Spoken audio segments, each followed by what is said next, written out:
दक्षिणी लेबनान में इजराइल लगातार युद्ध लड़ने का इरादा पक्का कर रहा है। ट्रंप की डील और ईरान की वार्निंग से बेपरवाह नेतन्याहू लेबनान पर कब्जा जमाए रखना चाहते हैं, तो दूसरी तरफ लेबनान के किले पर कब्जा जमाए रखने के लिए इजराइल के सामने सैनिकों का संकट खड़ा हो सकता है। इजराइल के कंट्रोल वाले पश्चिमी यरूशलेम में ऐसा कोहराम लगातार नजर आ रहा है।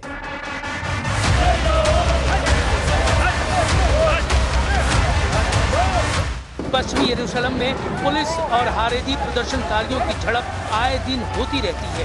हारेदी प्रदर्शनकारी वो लोग हैं जिन्होंने सेना में भर्ती के खिलाफ मोर्चा खोला हुआ है। हारेदी यहूदियों की रैली नेतन्याहू को बार बार चैलेंज कर रही है।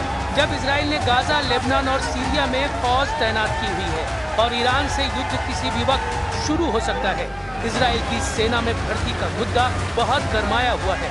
अनिवार्य सर्विस का विरोध चल रहा है। इस विरोध का सेंटर पॉइंट वो हारेदी यहूदी समुदाय है जो नहीं चाहता कि उस पर सेना में अनिवार्य सर्विस का दबाव डाला जाए। इसी डिमांड के साथ हजारों लोग आए दिन इजराइल के शहरों में प्रदर्शन करते रहते हैं।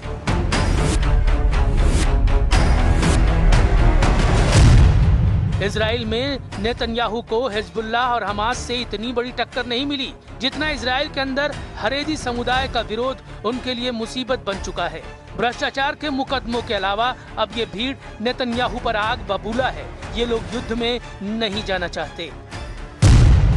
हारेदी यहूदियों की दलील है कि पवित्र किताब तोरा का अध्ययन इजराइल की हिफाजत करता है। ऐसा करना उनकी ही जिम्मेदारी है, इसलिए उन्हें फौज में भर्ती से छूट मिलनी चाहिए। हारेदी यहूदियों का मानना है कि सेना का माहौल उनके धार्मिक नियमों से अलग है, जहां पुरुष और महिलाएं साथ रहते हैं। खाने पीने के नियम भी ऐसे हैं जो उनकी प्रार्थना के नियमों से मेल नहीं खाते। हारेदी यहूदी समुदाय इजराइल देश की स्थापना को भी सही नहीं मानता। ऐसे में हारेदी युवाओं की धार्मिक आस्था कमजोर होती है।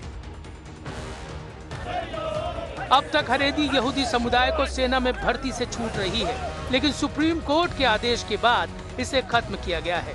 नेतन्याहू के गठबंधन वाले साथी भी यही चाहते हैं। ऐसे में नेतन्याहू सरकार से हारेदी समुदाय की टक्कर तेज होती जा रही है।